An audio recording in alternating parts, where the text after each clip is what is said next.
Ci troviamo con il sindaco Gianluca Falcomer, ci troviamo a Cinto dove si è appena dimesso una parte dei volontari della protezione civile che contestano un suo agire a seguito di un post che forse andava gestito in maniera diversa. Però c'è una spaccatura e i cittadini adesso sono anche preoccupati se c'è un'emergenza. La protezione civile in questo momento è governata. Sì, è governata direttamente dal sindaco, come la legge prevede. Il sindaco è il capo della protezione civile. Io ho già comunque preso contatto nei giorni scorsi con i volontari e l'organizzazione a posto. Soprattutto anche i rapporti quelli attuali, quelli che ci vedono impegnati con il distretto intercomunale del Portoguarese, sono già stati agganciati proprio per garantire la collaborazione del gruppo di volontari della protezione civile di Cinto Maggiore. Allora, questa è la prima rassicurazione che interessa maggiormente i cittadini. Poi, per entrare nella polemica che penso avrà anche uno strascico politico, perché stamattina nel annunciare l'ex coordinatore, ormai possiamo chiamarlo così, Andrea Corrà, le sue dimissioni, il vice coordinatore si è già dimesso, c'era presente anche Emilia Vida dell'opposizione che penso, mi sembra di aver capito, presenterà un'interrogazione per capire come si sono svolti i fatti, perché stamattina insomma il Gazzettino ha dato ampio spazio a questa notizia. Lei in questo momento è anche presidente della conferenza dei sindaci, perciò uno si chiede chi ha ragione, ha sbagliato forse il sindaco a far minacce, ci sono state minacce come riporta il giornale? Non c'è stata alcuna minaccia, ma soprattutto quello che è importante è che ho coinvolto fin da subito la minoranza, il consigliere Vida l'ho coinvolto, ho fatto addirittura 2 incontri per presentarle qual era il livello di sviluppo della faccenda, della procedura. Anzi, io posso dire, sono sereno, ho sempre utilizzato un meccanismo di disinfiammazione e di trattare questa faccenda nel rispetto delle parti, ma soprattutto senza voler umiliare nessuno, perché quello che è più importante è l'istituzione. Io credo che la protezione civile prima di tutto sia un'istituzione, non è una cosa del sindaco, non è nemmeno una cosa del coordinatore, è un'istituzione del comune di Cinto e merita tutto il rispetto. Io ho apprezzato la presa di posizione del Consiglio di Gruppo. Il Consiglio di Gruppo, a maggioranza assoluta, ha preso le distanze da quello che è accaduto oggi e da tutto quello che è accaduto in questi giorni. Quello che io dico, e ho sempre detto, a me piacerebbe che queste persone poi continuassero a collaborare con il gruppo. Alla fine la porta del sindaco è sempre stata aperta, solo che bisogna ogni tanto bussare e se non si ha la minima volontà di fare una cosa di questo tipo, come si pensa di poter gestire un gruppo di volontari? Beh, è chiaro che a questo punto viene a mancare il rapporto di fiducia, era impensabile che si continuasse un rapporto in queste condizioni.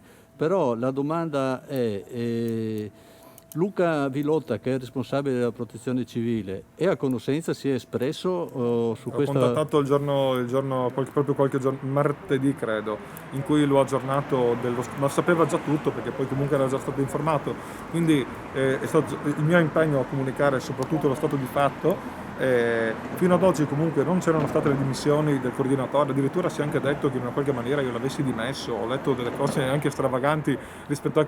Si parlava di penale, di una querela sul penale, ha commesso infrazioni da penale? Questo non sta a me definirlo, c'è chi di dovere che deve occuparsi di questi temi.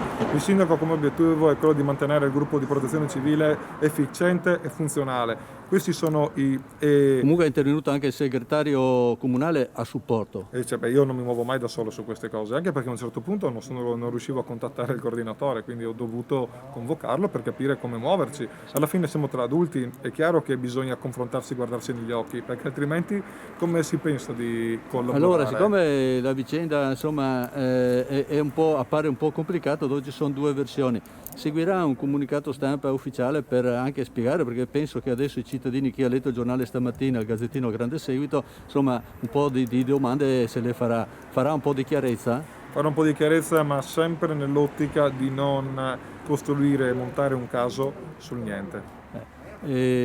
Abbandonando un attimo questo problema, agganciandoci però in parte, problema vaccini, situazione Covid-19, cosa possiamo dire per rassicurare i cittadini che sembra che si stia andando verso la zona rossa? Allora stiamo notando che c'è un leggero incremento anche nel nostro comune. È chiaro che non bisogna sottovalutare. Quello che mi spaventa molto di più sono le frequentazioni interfamiliari, dove effettivamente non c'è un controllo dei contatti tra i diversi familiari e amici. Bisognerebbe trovarsi uno a uno, invece ci si trova addirittura in più gruppi di amici. Questa cosa può creare un non controllo della situazione. Si dice di dover aiutare la ristorazione, la ricezione e i centri benessere, i parrucchieri.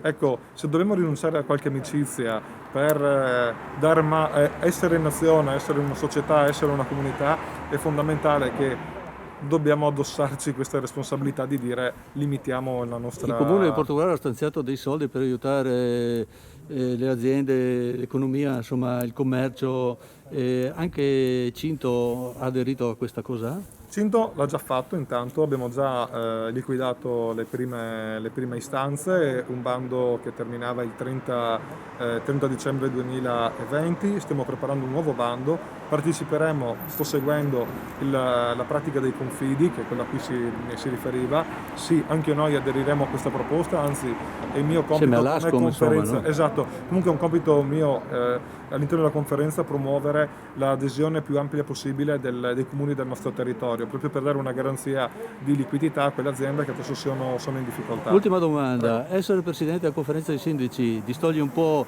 dal seguire il comune o aiuta, visto che ha una visione più ampia, aiuta concretamente anche la sua cittadinanza? Beh, due cose. Prima di tutto, se faccio il sindaco è perché è una squadra molto brava e molto efficiente, è quello che mi permette poi di fare tutta una serie di cose. Occuparci della conferenza sindaci permette di avere un accesso a tutta una serie di informazioni, magari anche di prima mano, ed è quello che mi permette anche di costruire degli atti di indirizzo per la nostra comunità. Credo che Cinto sicuramente si trovi in una posizione di maggior coinvolgimento quanto mai è stato negli ultimi decenni. Bene, allora io ringrazio il sindaco e presidente della conferenza dei sindaci Gianluca Falcomer e attendiamo con ansia, fra virgolette, il suo comunicato stampa. Grazie.